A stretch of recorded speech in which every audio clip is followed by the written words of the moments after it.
Good morning. Happy Friday. It is 7:30, January 12th, 2024. Welcome to Breakfast with Bridgett on News 6 Plus and clickorlando.com. We appreciate you joining us. I'm your host, Bridgett Ellison.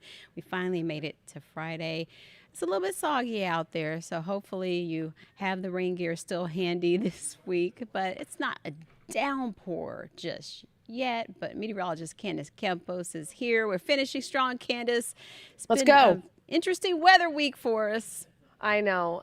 It's been a busy week. It has been a busy week. We have the swing in the temperatures. We have the ups and downs with rain. We had that crazy kind of severe weather kind of night on Tuesday. It's just been a whole lot, and the parade of fronts continue again today. So Bridget, today's kind of like a 1-2 punch. We have a warm Mhm. front that's moving in. If you look outside your window right now, Bridget, is it kind of orangey? Yeah, there's like a There's like a cloudy glow. there's a cloudy that's a perfect Mhm. description Mhm. of what we're looking at right now. I don't have a window here in the weather department. I'm in like a bunker. So you guys are my eyes out there, and look at that. That's my window right here is our weather graphics.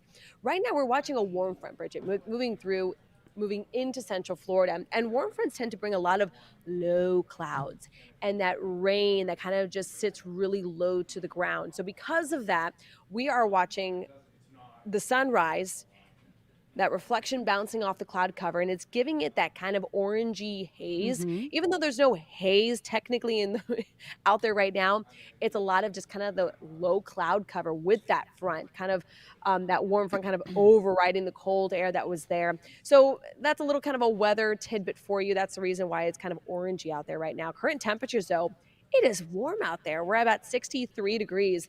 And when I say warm compared to where we were yesterday, now we are watching that warm front. It is moving into central Florida.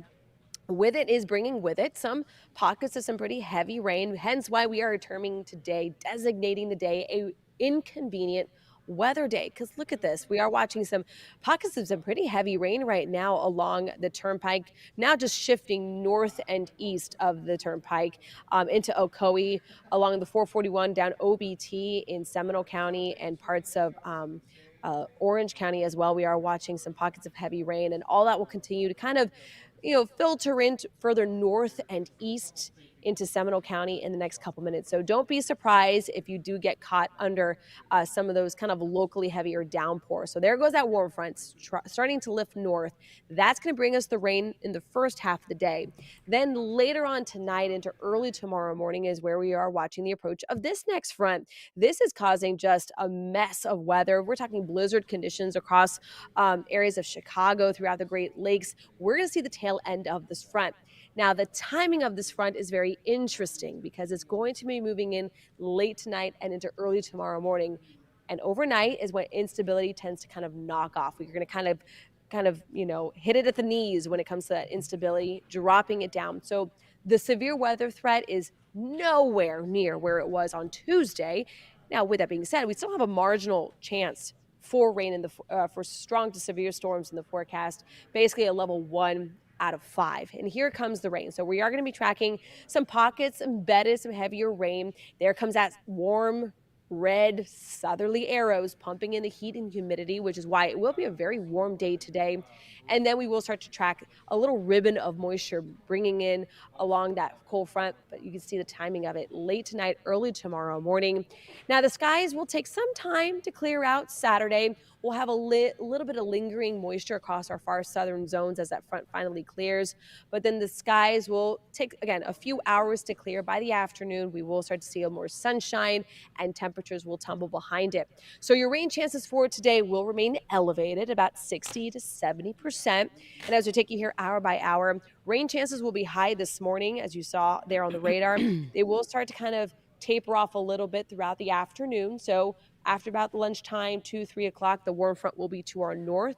We'll have a little dry, warm slot there before the rain comes in later on tonight, increasing as the sun goes down throughout the overnight. And then as we head into your Saturday and Sunday, much cooler, drier weather. And then we're going to repeat this forecast one more time with feeling, okay? So that front that we'll be With moving feeling. through on Friday will be coming back as a warm front for Dr. Martin Luther King Jr. Day. Then the cold front. Now, this one, the way it's going to be a little different is the punch of cold air we are talking about here. Wednesday night, Thursday night, there will be the possibility, some modeling, Bridget, holding on to freezing temperatures. We Hmm. could potentially start talking about Orlando northward hitting that freezing point of 32 degrees, maybe 2 nights in a row, potentially. So, certainly the coldest air of the season. Look at Wednesday. A big portion of our day will stay in the 40s. So we are talking Wow. about a big time drop in those temperatures. Now, again, with that being said, take it with a grain of salt. This is still day 6 and 7 of our forecast. We still got a whole lot more model Mm-hmm. runs to get there. But with that being said, still kind of soggy come Monday and Tuesday, but what's Yeah. behind it could be certainly interesting. That might be kind of the big story of January for us Yeah, here I as mean, we things have to start happening. really pay attention this time of year. I'm also thinking about the weekend. You know, you have lots of the holiday parades and things like that. Yes. That 20% is not bad, but on Monday, you know, there's service projects and things like that on the Mhm. King holiday. So when you're planning for that, say you have to be, you know, outdoors doing community service or something, like you can Right. expect maybe to run into a little bit of rain. And that once again is going to be that warm front. So kind of the same setup that we're dealing with today. Now the timing obviously will differ, but that low level kind of rain with that warm front mixed in with those warmer temperatures. What temperature is it going to be? Yeah, so at least it's not going to be super warm Okay. on Monday, but we're still talking about the low 70s. I know it's when you start talking about a Mm-hmm. long holiday weekend and all those service projects and parades leading into Monday. Um, if you got them planned on Sunday, you should be good to go. It's late Sunday night and into Monday where we will start to increasing that chance of rain. Nothing Okay. severe just yet. Okay. Okay. Sounds good. All right. Thanks so Yeah. much, Candace. Enjoy the You're welcome. weekend. I know it's a lot to it's Yeah. that time of the year and these fronts just don't know where they're coming or going at this point. So we just have to continue to keep our eyes on it and we will throughout the next 7 days. Yes, yes, yes. Well, I've got it all the gear ready just in case.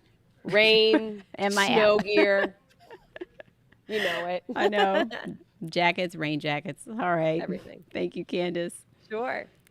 Well, you know, with that rain out there in the atmosphere comes the wet roads, and it is Friday, and Trooper Steve is standing by in results one, and I can see sort of that orange glow, yellow glow behind you as well, and the roads are wet this morning. Good morning. Yeah, so I haven't left the studio just yet. But the glow, it was funny because I was in the studio a moment ago, I hear the rain. and yeah, it's coming down pretty heavy out here. And Candace was like, "Hey, on your dot cam, do you see that glow that I'm seeing?" I'm like, "Yeah," and she's like, "That's the heat wave," and I'm like, Mm. "Is that what I sound like when I get excited about traffic?" Mm-hmm. It Because is. she was like, I'm going to explain it really cool. And I was like, well, it does. There is an eerie feel out here. Yeah. The rain is coming down pretty heavy. I can show you a little Mm-hmm. bit of what our back area looks like. You can Mm-hmm. see the rain. It's a pretty steady come down at this point, to where drivers should be really cautious out there this morning. Pretty cool technology that we get to use our phones to broadcast with Bridgett for breakfast, right? How awesome is this? But yeah, so I'm going to hit the roads here in a little bit and get out there a little early because today is not necessarily focused on anything safety, but, you know, I'm bringing a special guest into Results One on this rainy day to brighten it up for us.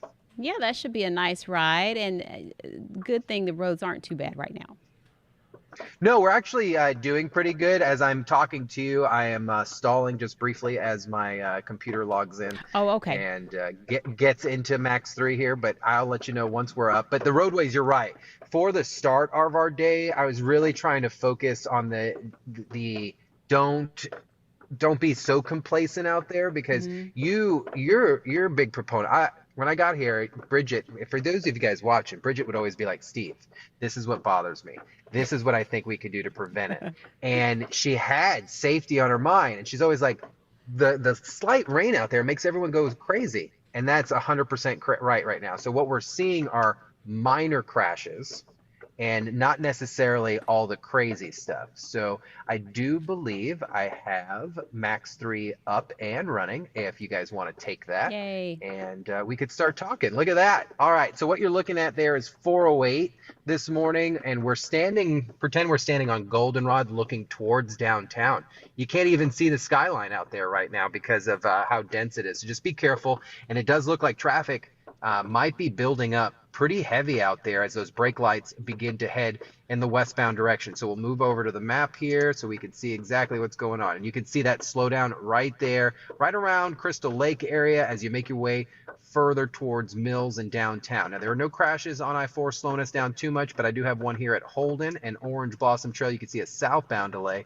And it looks like, if I could talk off the cuff there, 434 at US 17, right in that cross area between Longwood and Winter Springs. We do have a crash as well. So please be careful as you're headed in that direction. Your drive times average for the weather that we're looking at, 25 minutes in both directions coming to downtown Orlando. That eastbound delay out there by the attractions. We did have a crash over at US 192 and Seven Dwarfs, but they've cleared that out. But since I've got you live here, we'll actually control the screen just briefly because there looks like to be a bigger crash a little further south there. So westbound 192 right at Bass Road. So that's going to be in the city of Kissimmee. So just be careful as you're out in that area this morning because we could see some delays. Outside of that, Bridgett, we're doing really good. The biggest thing, we are going into a holiday, like you said earlier, and people, there's plenty of activities out there this weekend. So we want people to be cautious of the road closures that are there and, of course, all our extra pedestrians because I love this holiday. As you said, it's a holiday of service. So people are going to be out doing things in their community over the weekend. And speaking of that, you are headed out on a ride today, like you said, with someone very special. Are you going to pick her up, or where are you guys headed Yeah, today? I'm gonna pick her up. Now that she is retired, she could be like, Steve, come get me. So retired Lieutenant Kim Montez of the Florida Highway Patrol, the public information officer legend here in Central Florida, will be joining me here in Results One for kind of a catch up. Her and I talk probably every single day anyway. But I figured it'd be really cool if you guys get to see what she's up to. She is so involved in animal services here in the area, and that's her outlet now. She wanted no camera, no gun, no comment. And she doesn't have to do any of that with cats and dogs that she helps out. So I couldn't be happier. I always say there would be no Trooper Steve without Lieutenant Kim Montez. And she's a mentor, she's a friend, she's a confidant, and I'm really excited to put her in the truck today. So it should be a good time. I know everyone at the Yeah. station knows who she is. Oh, yeah. So it'll be cool. Yes, it'll be good to see her smile, and no surprise, she is still in the mode of service, and her another Absolutely. passion of hers, loving the animals, which is a very big need in our area too. So looking forward to that. So that's at 8:30. That's going to be at 10 a.m. 10 today a.m., okay. because, yeah, the retired thing. So Okay, she yeah, gets to that's pick right. what time she wakes up. You're right. So Okay. I told her 10 a.m. I'll swing by. Okay, 10 a.m. All right. Well, we will see you then, and we'll see All right. Ms. Montez too. All right. Thank you. Bye, guys. Bye. We have a very interesting story from our Emily McLeod about a social media bill and what's happening in Tallahassee. People are talking about this ban possibly for anyone under age of 16 using social media. So supporters say it's about safety. Others say maybe parents should be the ones to decide, not lawmakers. Let's take a look. The Florida legislature discussing House Bill 1 on Thursday. The bill would prevent minors under the age of 16 from using social media and would force any existing accounts for minors under 16 to be deleted. I think it's going to have a hard time passing because I think that's a parent decision. We caught up with former Superintendent Bill Husfeld for Bay District Schools on Zoom. The Northwest Florida School District was the first in the state to join a lawsuit against social media companies. But I understand the context. I understand the challenge. Social media is dangerous. It's extremely dangerous. During Thursday's committee hearing, Representative Ashley Gant from Miami also voiced her concerns over a lack of parental choice in the matter. It just feels like the government is now telling parents that no, you don't really have the ability to make the ultimate decisions in your children's lives. But the bill's sponsor, Representative Tyler Soroy, who represents Brevard County, says the reason why they did not include parental override in the bill is that they feel it would only further contribute to kids comparing themselves to one another. It actually becomes who is able to be on there, who is able to enjoy it, enjoy it and who isn't. Now, we know how easy it is to get lost in the scroll on social media, so this bill goes a step further and it puts in requirements for social media companies to warn users from ages 16 to 18 about the potentially addictive platforms. There is a role for the legislature to play when it comes to keeping our kids safe. In Orange County, Emily McLeod, Getting Results, News 6. So we'll be watching that one and much, much more happening in Tallahassee now that that legislative session is underway. We're going to take a quick break. We'll be right back with the host of Black Men Sundays and News 6 photojournalist Corey Murray to talk about this Sunday's upcoming podcast. Happy Friday. Good morning. Happy Friday. Good morning.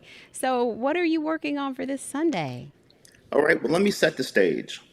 Imagine it's 3 a.m. Your alarm goes off. You're in the bed sleeping. What do? Do you get up and go look? Do you turn the alarm off? Or do you just, keep your door closed and you hope that your alarm system's company calls the police for you, which may take up to 14, 15 minutes to get to your home. So what do? So what do we do on Black Men Sundays? We spoke with a firearm tactic and communications instructor about the importance of learning how to protect your investments. On Black Men Sundays, we talk about generational wealth, finance, and business, but what about protecting your family? What about being trained to protect your family? What about learning about House Bill 543, aka the permitless carry bill? Because there's a lot of misconceptions about that bill. I remember when that bill passed in July of 23, a lot of people said, oh, I can just go buy a gun now. I don't have to get background checked. I don't have to get a concealed weapons permit, which is incorrect. Because I asked our guest that. This brother here, we talk about generational wealth. This brother has his own land. He has his own business where he teaches not only civilians, but he's taught law enforcement officers, not agencies, but officers, advanced tactical training. So, we're saying, okay, is that an investment? Is that something that we should invest in? He said yes. He told us he spends between $15,000 and $20,000 a year on training. And I said, well, why do we need to spend that kind of money on training? And he says, well, listen, there's different situations where you may need to protect yourself. And unfortunately, a lot of people in our communities wait until they've been a victim to say, you know what, I want to be trained. I want to learn how to use a weapon. And that's what this show is all about. We're talking about the financial aspect of it. We're talking about how much is your family worth. We're also talking about, like me, I come from a community where, my mom, I'm from a single parent household. My mom, no. Guns, no. Use your education, use your smarts to get out of it. But what if 3 a.m. happens? That education is what? So that's the topic. And the big point about it is the importance of investing in training to protect your family. Right. Yes. And by having proper training and being, a legal owner, doing it the right way, it takes a lot of the fear and a lot of the question marks out of it, right? Yes. And one thing that I would want to leave you with this morning that he told me, he said the number one buyer of guns in the last 3 years were Black women. I thought that was interesting. Well, my dad gave me the training. That's where I learned. But, there's a lot of responsibility that comes with that. And so he trained me after I graduated from college, and I had to move into an apartment on my own for the first time. Yes, exactly. Because the thing about it, we're buying homes, we're elevating. But when you're elevating, people are looking at you. Whether you're driving a car, what time you leave to go to work in the morning. Oh, that's a nice house. So, we're trying to protect our investments. We're trying to protect our families. We're trying to do it legally by the book. I hear a lot of misconceptions out there, and I just wanted to hammer that home that, when that permitless carry law was passed, I was hearing all kinds of stuff. So I asked him some of the questions that listeners sent me, and I said, okay, let's have him answer it. He answered them all. And this show comes out this Sunday around midnight. So, we're ready to have this conversation, Black Men Sundays. And, I've had some of these conversations before with Trooper Steve as well for different segments we've done about safety surrounding firearms. And when we look back at our rights, our First Amendment rights, and just a lot of the things that have happened now with this permitless carry.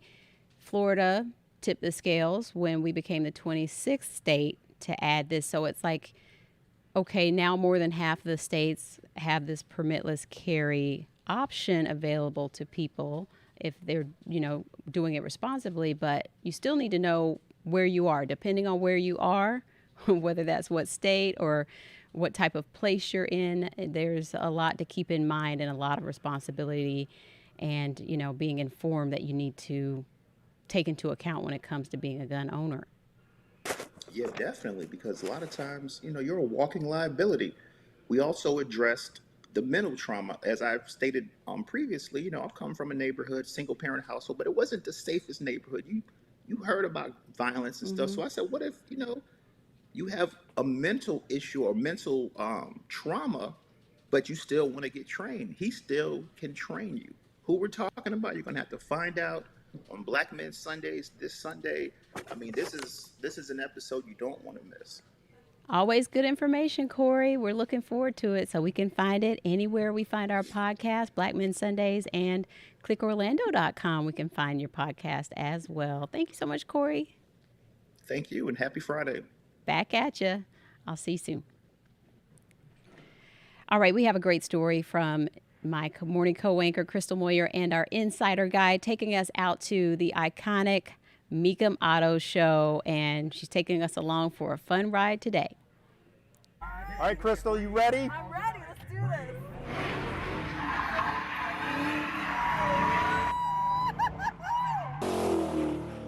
Sky 6 capturing the drifting and donuts at the Mecum Auto Show and Auction in Kissimmee.